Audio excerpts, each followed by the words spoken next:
yang tidak hadir hari ini? Faizatul. Faizatul ya. Ya. Ibu meminta salah satu memimpin doa. Andra, silakan memimpin doa. Ya teman-teman, sebelum kita memulai pelajaran, alangkah baiknya kita berdoa menurut agama dan kepercayaan masing-masing. Berdoa mulai. Di sini ibu mau memberi kalian video tentang makanan yang sering kita temukan atau kita makan di setiap hari. Ya, Bu.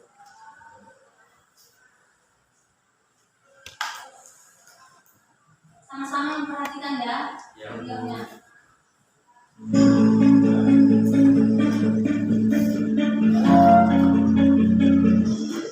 Hai, Assalamualaikum warahmatullahi wabarakatuh. Ketemu lagi dengan saya, Weti Dwiningsih. Kali ini kita akan membahas materi pada bab sistem pencernaan, yaitu materi zat makanan makronutrien. Setelah menonton ini, apa yang kalian tahu atau apa yang kalian bisa simpulkan dari video tadi? Ada yang bisa? Ada makronutrien dan mikronutrien. Oke, baik. Dalam zat makanan ada makronutrien dan juga mikronutrien. Apa lagi yang lainnya? Ada lemak baik sama lemak jahat. Ada lemak baik dan juga lemak jahat. Apa lagi? Karbohidrat masuk ke dari vitamin. Karbohidrat termasuk dalam makronutrien dan vitamin termasuk dalam mikronutrien. Siapa lagi? Ada? Protein sebagai pembangun tubuh. Protein sebagai pembangun tubuh. Baik. Jadi yang kita nonton tadi itu tentang zat makanan. Zat makanan itu dibagi menjadi dua, makronutrien dan mikronutrien. Setelah menonton video ini, langkah selanjutnya supaya kita lebih meyakinkan ya bahwa oh ternyata nasi mengandung ini karbohidrat, oh ternyata pisang mengandung apa? Mengandung kadar gula yang tinggi. Jadi hari ini kita mencoba bukan mencoba ya, tetapi kita melakukan uji praktek. Kita biar tahu supaya kita kelihatan di situ, oh ternyata nasi itu mengalami perubahan warna. Makanya dia ini mengandung karbohidrat. Misalnya ya, oh ternyata dia tahu kalau pakai bahan ini dia tidak mengalami perubahan, berarti tidak mengandung karbohidrat. Jadi untuk mendeteksi itu atau untuk melihat hasilnya itu kita wajib melakukan uji coba atau percobaan ya.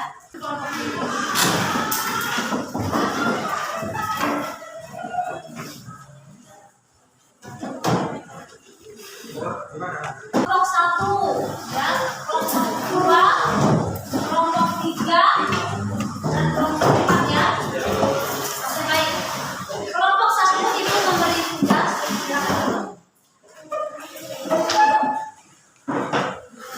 Baik, di dalam satu kelompok ini semuanya 5 ya. Nanti setiap kelompok ibu memberi tugas. Kelompok 1 ibu memberi tugas tentang uji zat makanan yang mengandung karbohidrat. Kelompok 2 ibu memberi tugas tentang uji makanan yang mengandung protein. Kelompok 3 uji makanan yang mengandung lemak, dan kelompok 4 uji makanan yang mengandung karbohidrat. Jadi dua kelompok ini ada dua kelompok 1 dan kelompok 4 itu uji makanan yang mengandung karbohidrat, tetapi bahannya itu agak beda, tidak semuanya sama ya. Jadi otomatis hasilnya mungkin berbeda ya. Baik, ibu persilahkan, yang keduanya ibu persilahkan kalian untuk menyiapkan bahan-bahannya sehingga bisa melakukan praktek. Nanti dengar arahan dari ibu dulu ya. Setelah sebelum kalian melakukan praktek, ibu meminta meminta setiap kelompok ya, nanti satu orang boleh untuk videonya boleh ya, supaya ada hasilnya biar lihat dari hasil praktek kalian. Yang kedua, kalian diberi kesempatan untuk mengumpulkan data ya, mengumpulkan data dari yang kalian mau praktek. Dari setiap kelompok itu mendatakan bahan makanannya apa semua didata ya. Setelah mendata, kalian menganalisis ya, menganalisis dari praktek itu sendiri ya, menganalisis bahannya itu. Lalu setelah menganalisis, kalian wajib membuat laporan. Nanti laporan itu dipresentasikan di depan kelas. Bisa? Bisa ya?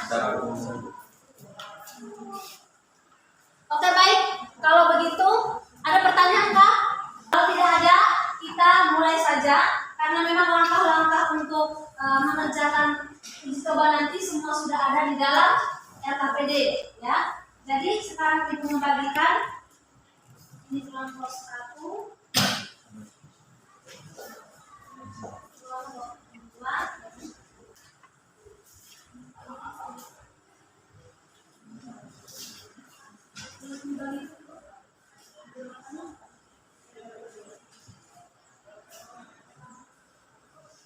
ini kelompok 4, kelompok 7. Silakan perhatikan di LKPD itu ya, ada petunjuknya di situ ya. Oke, dari depannya di situ dilihat ada alat dan bahannya. Alatnya apa saja, bahannya apa saja, nanti dilihat, diperhatikan. Oh iya, ada penonton ini, gitu ya, jadi tahu. Nah, sekarang ibu persilahkan kalian untuk mengambil bahan dan alat yang kalian akan praktek di pagi hari ini. Silakan. Silakan, setiap kelompok ngambil. Saya yang dulu.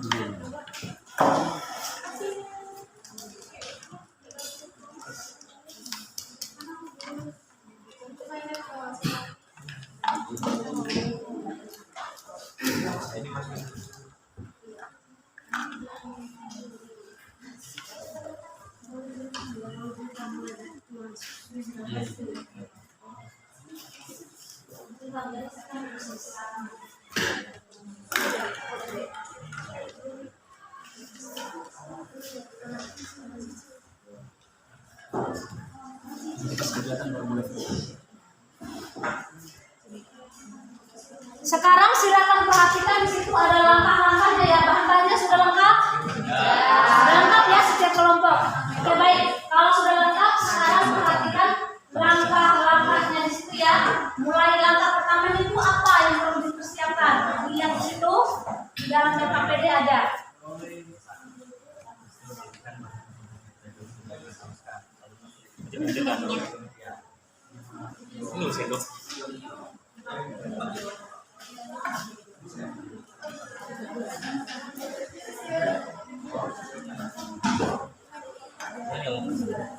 Semuanya.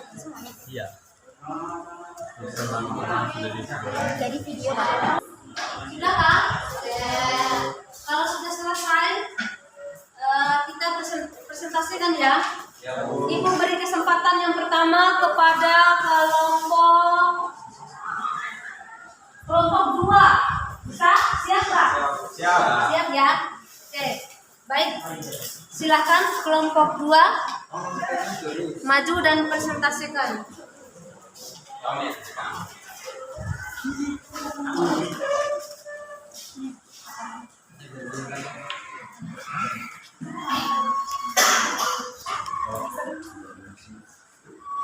Om Swastiastu, salam kebajikan untuk kita semua. Kami dari kelompok 2 akan membacakan hasil eksperimen dari kelompok kami yang berjudul Praktikum Uji Zat Makanan yang Mengandung Protein. Setelah kami analisis, yang pertama, jelaskan secara teori kimia protein proses protein dengan menggunakan metode koagulasi dengan reaksi asam cuka. 1. Protein adalah molekul yang tersusun dari bahan dasar asam amino. Asam amino yang menyusun protein ada 20 macam. Protein tersebut dalam sistem hidup secara organisme, baik yang berada pada tingkat rendah maupun organisme tingkat tinggi. 2. Apa fungsi asam cuka di percobaan tersebut? Untuk mengoagulasi protein secara asam cuka, membantu menggumpalkan protein sehingga lebih mudah diamati. 3. Ditandai dengan apa bahwasanya sampel tersebut mengandung protein. Ditandai dengan adanya koagulasi atau penggumpalan protein. Setelah kita melakukan uji coba protein dengan asam cuka, dapat bervariasi tergantung pada metode dan tujuan ujian tersebut. Namun umumnya penggunaan asam cuka dalam pengujian protein dapat menyebabkan penggumpalan. Teman-teman, di sini kami akan menunjukkan bahan-bahan yang mengalami koagulasi dan tidak mengalami koagulasi. Ini yang mengalami koagulasi ada kuning telur, susu cair, dan tahu.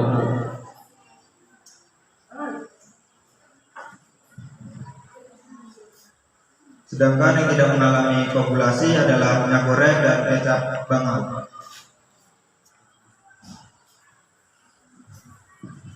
Baiklah, di sini kami mempersilakan kelompok lain untuk bertanya. Apa itu asam asetat? Asam asetat yaitu cairan mikroskopis yang tak berwarna dan memiliki titik beku 16,7 derajat Celcius. Baik, terima kasih. Ada lagi yang mau bertanya? Ada. Ayo silakan. Berdiri ya, berdiri aja.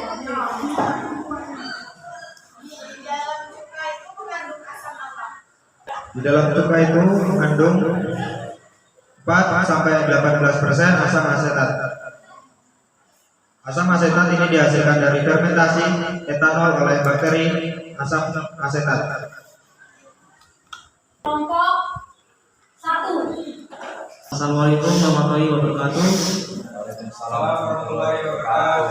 Berdirinya kami di sini, kami akan membacakan hasil presentasi kami yang sudah kami uji, yang berjudul Praktikum Uji Zat Makanan yang Mengandung Karbohidrat. Selanjutnya untuk kerja. 1. Siapkan tempat kecil dan sekarang membuat. 2. Siapkan betadin. 3. Siapkan bahan-bahan makanan. 4. Berilah label pada tiap piring. 5. Haluskan bahan makanan yang sudah disediakan. 6. Letakkan bahan makanan di tiap tempat kecil.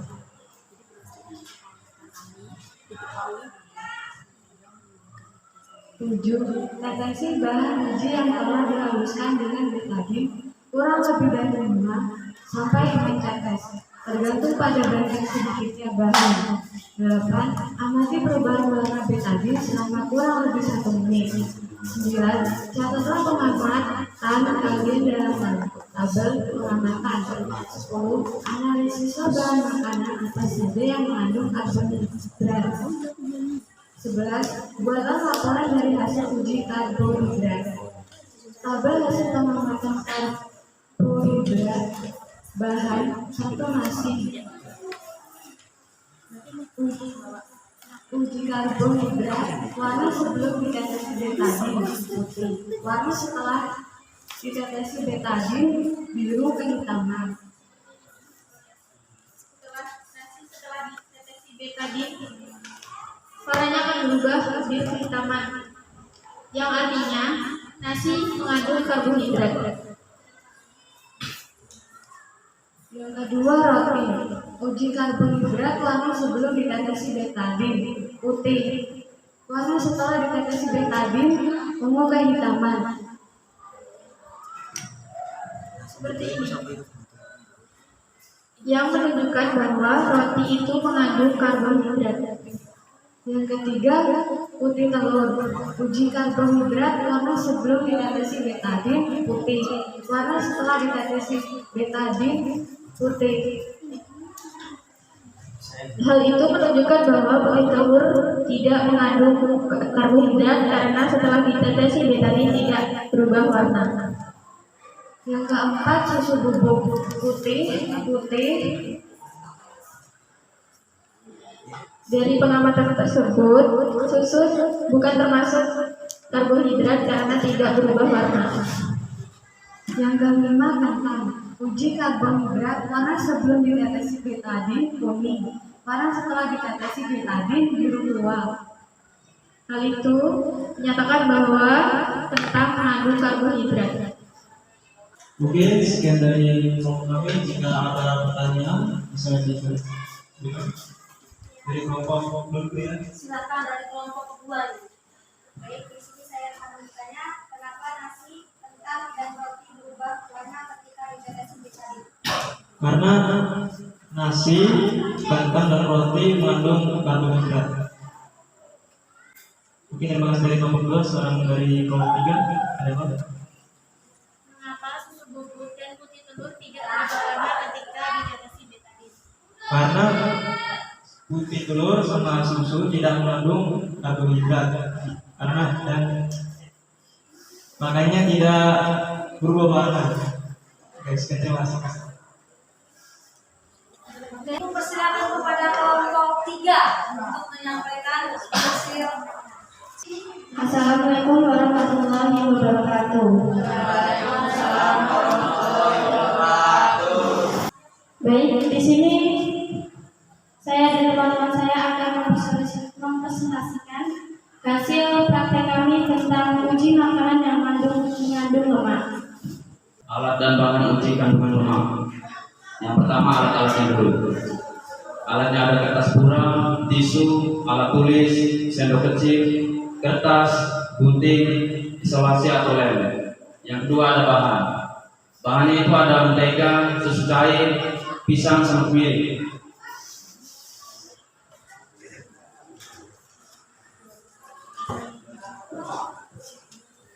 Berdasarkan hasil pengamatan kami, diketahui bahwa mentega meninggalkan bekas noda minyak, ya, karena saat dioleskan pada kertas, mentega itu transparan. Bisa dilihat. Yang kedua, susu cair meninggalkan bekas noda minyak. Jawabannya tidak, karena saat dioleskan pada kertas, dia tidak transparan. Bisa dilihat ya teman-teman. Yang ketiga, pisang meninggalkan bekas noda minyak. Jawabannya tidak, karena saat dioleskan pada kertas dia tidak transparan. Yang keempat, kemiri meninggalkan bekas noda minyak. Jawabannya ya, karena saat dioleskan pada kertas dia transparan.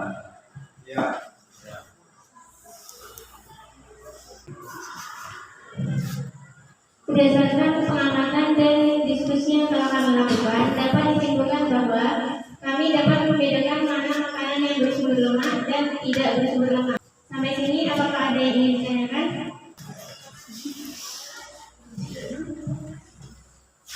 Kapan tubuh menggunakan lemak sebagai unsur protein? Jadi saat kita melakukan kegiatan atau saat tubuh kita sehat dan memakan makanan yang seimbang, maka akan mendapatkan sumber energi yang cukup. Ibu persilakan, yang terakhir adalah kelompok 4 ya. Ibu silakan maju dan presentasikan hasil pekerjaan kelompok kalian.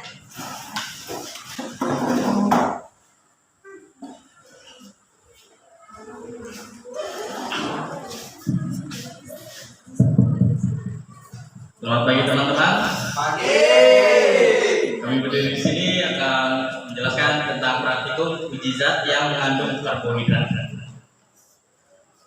Kesimpulan dari kami yaitu kita dapat mengetahui makanan yang mengandung amilum dan ternyata betadin bisa digunakan untuk uji amilum karena mengandung iodin. Yang ketika diteteskan pada makanan yang mengandung amilum akan mengalami perubahan warna seperti makanan nasi dan biskuit yang menjadi salah satu bahan uji coba yang kita lakukan atau kita praktikkan. dan ternyata makanan yang mengalami perubahan warna mengandung karbohidrat. Sekian, apakah ada pertanyaan?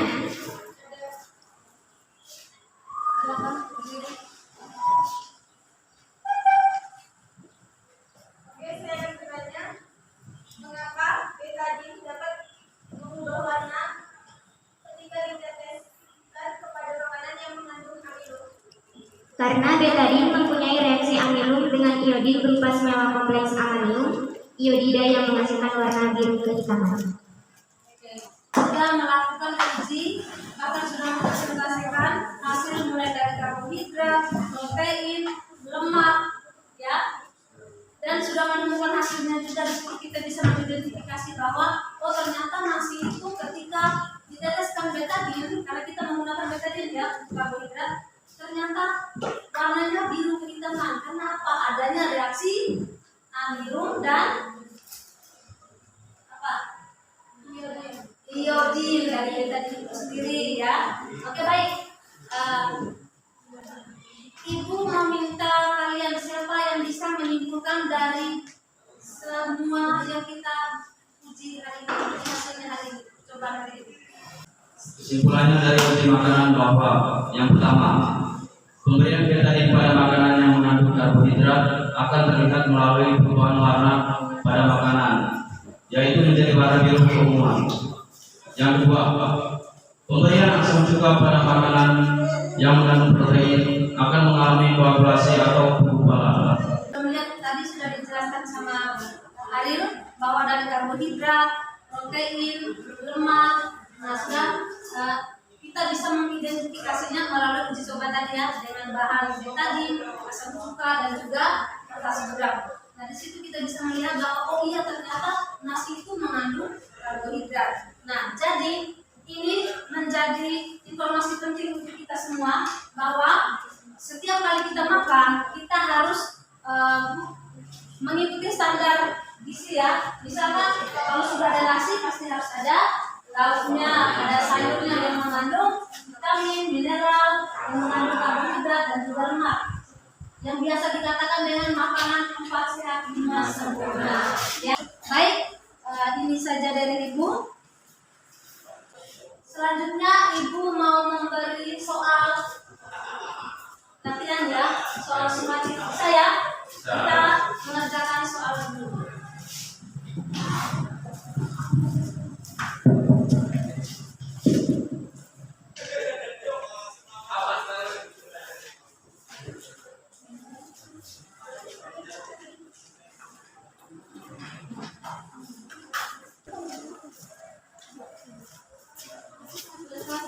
Yang sudah selesai silakan dikumpulkan.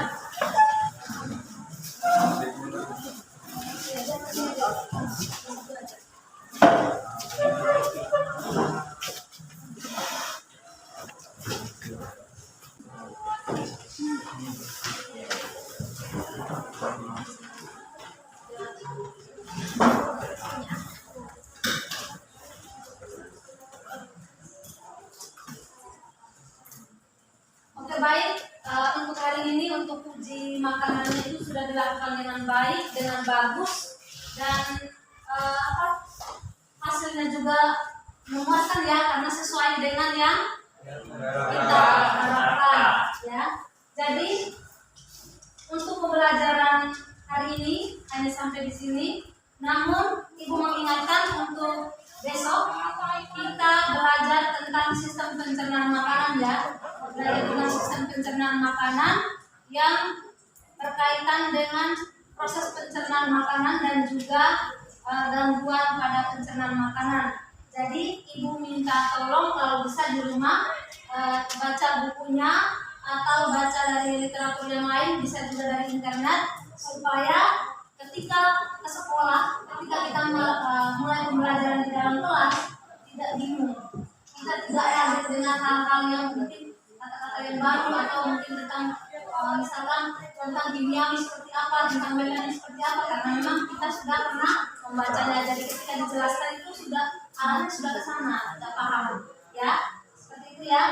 Jadi besok nanti kita akan bertemu lagi pembelajaran untuk besok tentang sistem pencernaan makanan ya. Jangan sampai lupa. Ibu minta tolong teman-teman belajar lagi, lihat lagi supaya besok bisa berjalan dengan lancar. Oke, hari ini sampai di sini. Ibu meminta satu orang untuk memimpin doa sebagai penutup pembelajaran. Silakan Andra memimpin kita di dalam doa. Baik teman-teman, sebelum kita mengakhiri pembelajaran pada saat ini, alangkah baiknya kita berdoa menurut agama dan kepercayaan kita masing-masing. Berdoa dimulai.